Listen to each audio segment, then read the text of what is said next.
Hello বন্ধুরা, কেমন আছো সবাই? আশা করছি সবাই ভালো আছো। আজকে আমি বানাবো মাটন বিরিয়ানি। মাটন বিরিয়ানি বানানোর জন্য আমি এখানে 800 গ্রাম মতন মাটন নিয়ে নিয়েছি।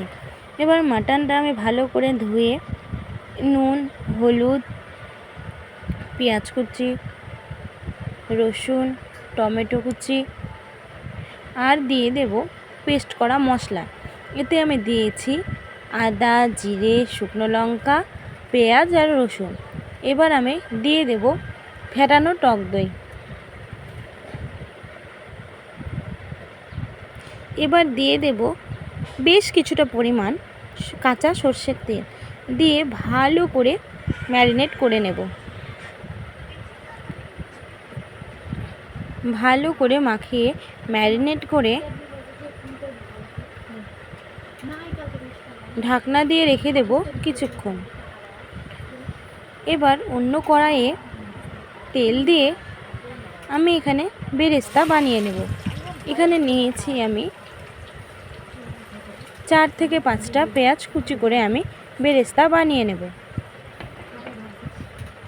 একটু নুন দিয়ে আমি বেরেস্তাটা ভেজে নেব।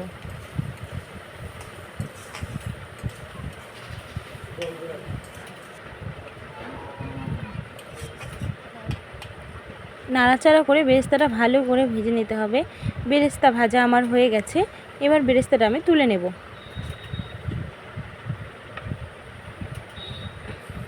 এবার ওই তেলেই আমি যে আলুটা দেব বিরিয়ানিতে, সেই আলুটা নুন হলুদ দিয়ে ভেজে নেব।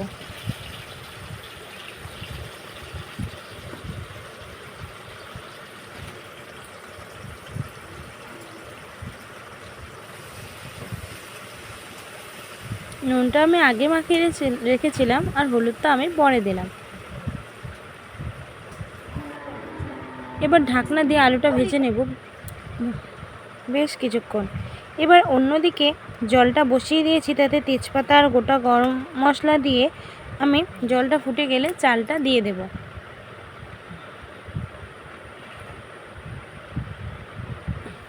চালটা সিদ্ধ হয়ে এসছে নাকি দেখে নিলাম। এবার আলুগুলো দেখতে পাচ্ছ লাল করে ভাজা হয়ে গেছে। এবার আলুগুলো আমি তুলে নেব। এবার এইদিকে আমি দুধের মধ্যে কেশরটা দিয়ে দিয়েছি। এবার আলু তুলে নিয়ে ওই তেলেই দিয়ে দেব তেজপাতা, শুকনো লঙ্কা আর গোটা জিরে আর পেঁয়াজ। পেঁয়াজটা আমি কিউব করে কেটে রেখেছিলাম। একটু নাড়াচাড়া করে পেঁয়াজটা আমি ভেজে নেব।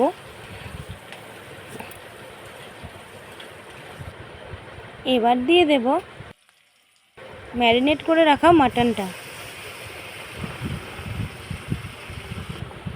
এবার দিয়ে দেব ওই বাটিতে লেগে থাকা মশলার সাথে সামান্য পরিমাণ জল দিয়ে ভালো করে নাড়াচাড়া করে নেব। ভালো করে নাড়াচাড়া করব।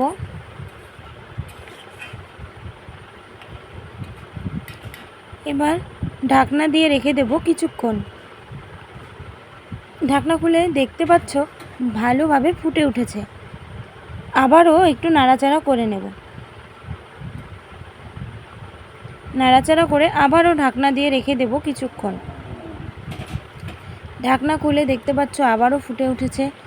এভাবে ঢাকনা দিয়ে নাড়াচাড়া করে ভালোভাবে মাংসটা কষিয়ে নিতে হবে। ঢেকে ঢেকে রান্না করলে মাংসটা ভালোভাবে সিদ্ধ হয়ে আসবে। এবার দেখতে পাচ্ছ মাংসটা থেকে তেল বেরিয়ে আসছে। আবারও নাড়াচাড়া করে ভালো করে কষিয়ে নেব।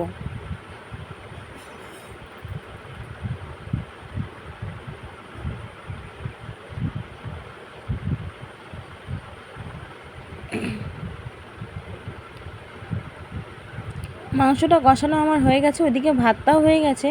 সেটা নামানো আমি দেখানো স্কিপ হয়ে গেছে। মাংসটা কষে গেছে।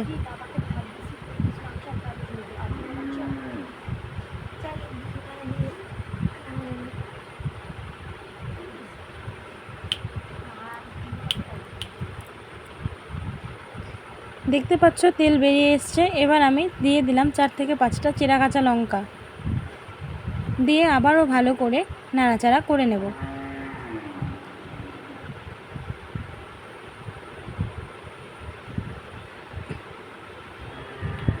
এবার আমি দিয়ে দেব ভাজা আলুগুলো।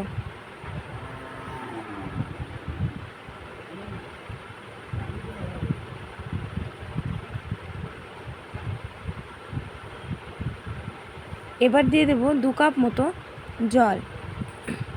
জলটা আমি একটু উষ্ণ গরমে দিয়েছিলাম। এবার ভালো করে জলটার সাথে মশলাগুলো মিশিয়ে নেব।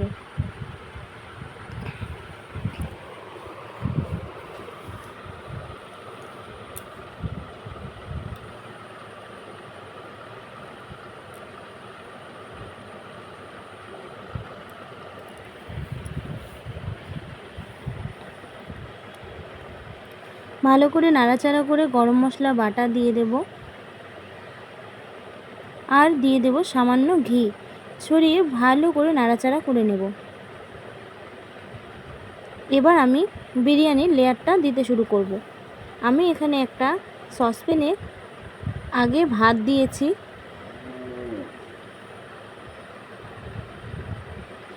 তারপরে দিয়েছি মাটন পিসগুলো,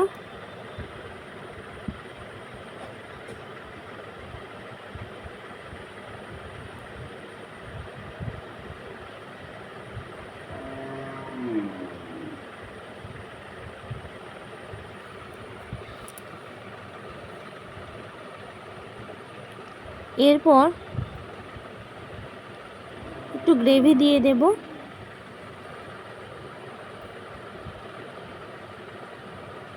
তার উপর বেরেস্তা ছড়িয়ে বিরিয়ানি মশলাটা দিয়ে দেব, আর দিয়ে দেব হাফ চামচ মতন গোলাপ জল, হাফ চামচ মতন কেওড়া জল।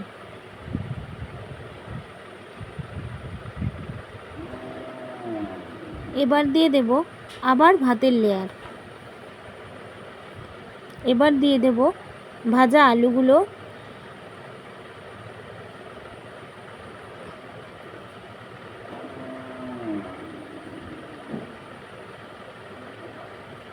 সাথে দিয়ে দেব ডিম সেদ্ধ।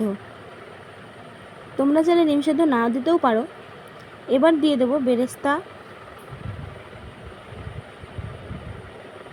আবার দিয়ে দেব ভাতের লেয়ার।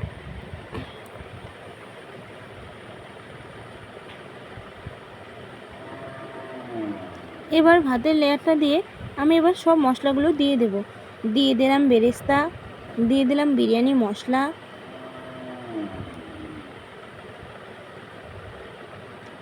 আবারও গোলাপ জল, কেওড়া জল,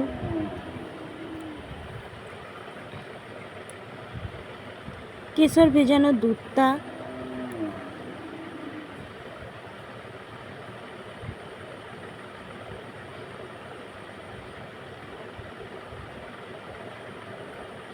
আর দিয়ে দিলাম স্বাদ মতো মিষ্টি আর একটু ঘি ছড়িয়ে।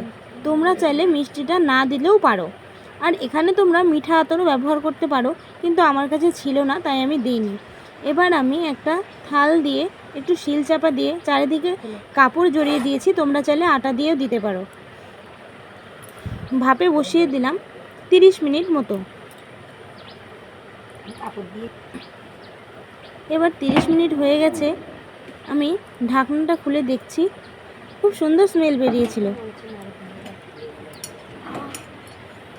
এবার হালকা নেড়ে দেখছি যে আমার বিরিয়ানিটা হয়ে গেছে।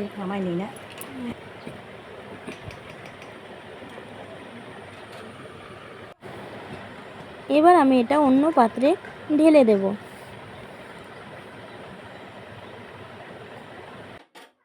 এভাবে বানিয়ে নামিয়ে নিলেই রেডি মাটন বিরিয়ানি। বিরিয়ানি হবে শুনে মেয়ে তো আমার কখন থেকে বসে আছে খাবে বলে। এবার দিয়েছি, বলছে লেগ পিস কোথায়, ও ভেবেছে চিকেন বিরিয়ানি। এবার খেয়ে বলছে খুব ভালো হয়েছে। বাই বাই বন্ধুরা।